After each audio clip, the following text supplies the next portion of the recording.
All right, turning back to your forecast right now, clouds across the area as we face another wet, gloomy day. This is like we stepped into another universe at some point. Like, what has happened? I know, and I think we're all sick of it at this point. In fact, looking at the numbers, it's only August 12th. And look at the rainfall totals that we picked, basically from August 1st all the way through yesterday, almost up to around 6 inches of rainfall, which is more than our average for the entire month, which is just over 4 inches of rainfall.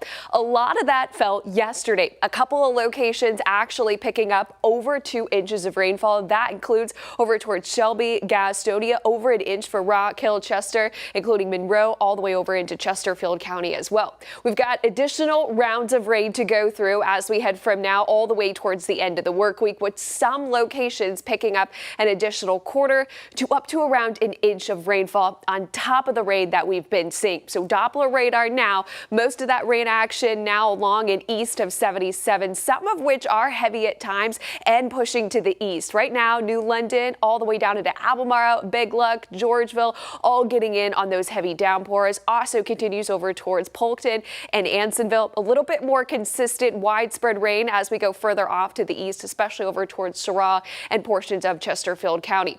Our setup, we've got that high pressure system down to the east, and this is just going to drive in ample moisture and create rounds and rounds of rain as we head over the next couple of days. Now for today, a little bit more widespread, but the second half of the day will actually feature drier conditions as that heavier rain band moves off. Wednesday and Thursday, more scattered, a little bit more isolated as we end out the work week. So futurecast, again, that rainfall continues to push off to the east. This is 4 o'clock, a little bit drier, a couple of isolated downpours possible, but that main coverage is going to be up towards the high country. By the time we get into Wednesday, another wet start to the day. This is the morning hours. We've got more widespread from the mountains into the metro and becoming a little bit more scattered and hit or miss through the afternoon and evening, maybe even with a few peaks of sun to end out the day.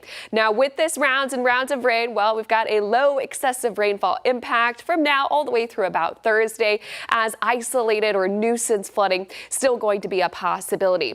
Temperatures will slowly start to warm up closer to average, going to feel a little bit more like summer, especially heading into Thursday. Upper 80s, lower 90s is what we'll do all the way into the weekend. Checking in on the tropics, we do have that newest advisory for Tropical Storm Erin. One thing to note from this new advisory, from the 5 o'clock advisory this morning, is the winds sustained have not budged. It's still at 45 miles per hour and it's still moving west close to around 20. So Erin really has not strengthened much in the past 24 hours. And part of the reason why is that Saharan dust layer that prevents it from strengthening further. Now this will change over the next couple of days. National Hurricane Center now still has this as becoming our first hurricane of the season Friday instead of Wednesday, and potentially becoming a major hurricane by the time we head later on to the weekend for Sunday. Cat 3 or above is that major category status. We are going to be watching for this to eventually curve out to the northeast, so wouldn't be too concerned at this point, but we will continue to monitor that. Right now, 7-day forecast, clouds, cooler temperatures, and periods of on and off showers. That's what we can expect for today. A little bit more hit or miss and scattered into your Wednesday. We'll continue those rain chances finally into the weekend. Larry?